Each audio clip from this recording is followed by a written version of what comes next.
جھوٹی حدیثیں گھڑ گھڑ کے یہاں لوگوں کو بے وقوف بنانے کا عمل، اور پھر اس پر وہ ساری بشارتیں فٹ کرنے کا عمل، جیسے بے وقوفوں کا یہ کام ہے، مفاد پرستوں کا یہ کام ہے۔ تو اس طرح کی فضول اور لغو کام کرنا کہ جی بس جنت ہمارے لیے ہے، یہ جنت صرف کنٹرول لائن سے اسی طرف ہے۔ 34 کروڑ مسلمان جو ہندوستان میں رہتا ہے اس کے لیے جنت نہیں ہے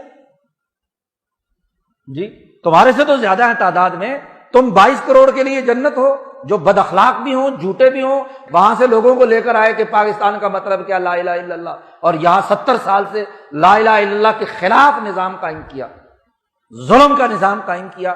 تمہاری حیثیت کیا ہے؟ ظالم متکبر، دین کی توہین اور مذاق اڑانے والے، وہ کسی ہندوستان سے لڑنے کے قابل ہیں؟ کیا صلاحیت اور استعداد ہے تمہاری؟ اللہ اور اس کے رسول کی آیات کے خلاف تمہاری اسمبلیوں نے، تمہارے مارشل لاؤں کے زمانے میں آئینی اور قانونی دفعات موجود ہیں جو قرآن کی نصوص قطعیہ کے سرے سے خلاف ہے۔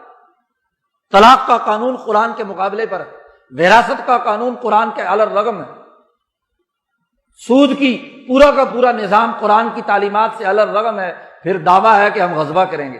یہ منہ اور اس طرح کے مقابلے کی باتیں، وہ لوگ جنہوں نے یہ کام کیا تھا وہ مخلص تھے، محسن تھے، ان کے صفت احسان کا تقاضا یہ تھا کہ مکران کے ساحل سے بلوچستان سے داخل ہوئے، غزنی سے ہندوستان لاہور میں داخل ہوئے تو بنگال تک پہنچے۔ پورے بر عظیم پاک و ہند میں یہ بنگال کی اکثریت ہندوستان کراس کیے بغیر ہی مسلمانوں کی ہو گئی، یہ مالدیپ وغیرہ کے اندر مسلمانوں کی اکثریت ویسے ہی ہوگی، یہ 30-40 کروڑ مسلمان ہندوستان کے اندر ان تمام مخلصین کی تعلیمات کے بغیر ہو گیا۔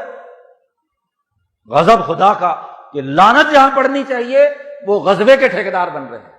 بھائی دنیا کی کوئی جنگ لڑنی ہے تو اپنے مفادات کی جنگ لڑو، اپنے مفادات کے لیے کوئی کردار ادا کرنا ہے تو اس کے لیے کسی کو بھیڑ چڑھاؤ۔ پہلے مذہب کے نام پر افغانستان لڑایا، وہاں کون سے غزوے کا حکم دیا گیا تھا؟ یہاں جتنے بھی حکمران طبقے ہیں، جتنے مولوی، جتنے پیر، جتنے لیڈر، جتنے جرنیل، جتنے ججز، جتنے سیاستدان ہیں، ذرا 40 سال پہلے ان کی حالت دیکھو اور آج دیکھو، وہ ذرا اپنی منی ٹریل تو ثابت کریں کہ ان کے پاس یہ دولت کہاں سے آئی، کون سی جدی پشتی وراثت ان کے پاس تھی، کون سا ان کے پاس محنت مزدوری تھی جس کے نتیجے میں یہ اربوں ڈالروں میں کھیل رہے ہیں۔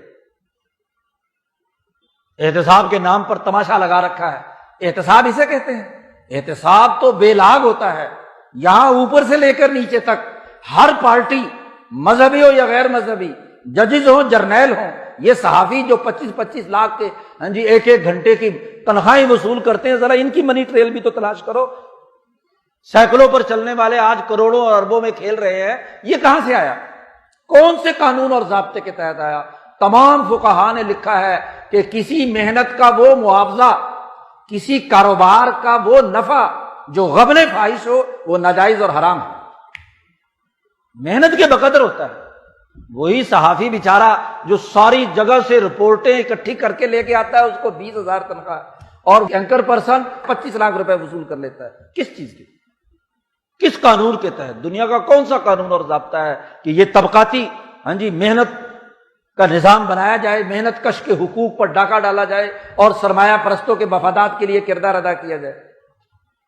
وہ پیر اور گدی نشین جو 2-4 پھونکے مارتا ہے، تعویذ گنڈے دیتا ہے اور اس کی بنیاد پر لاکھوں میں کھیلتا ہے، کس بنیاد پر؟ کیا محنت کی ہے اس نے؟ کیا انسانیت کے لیے خدمت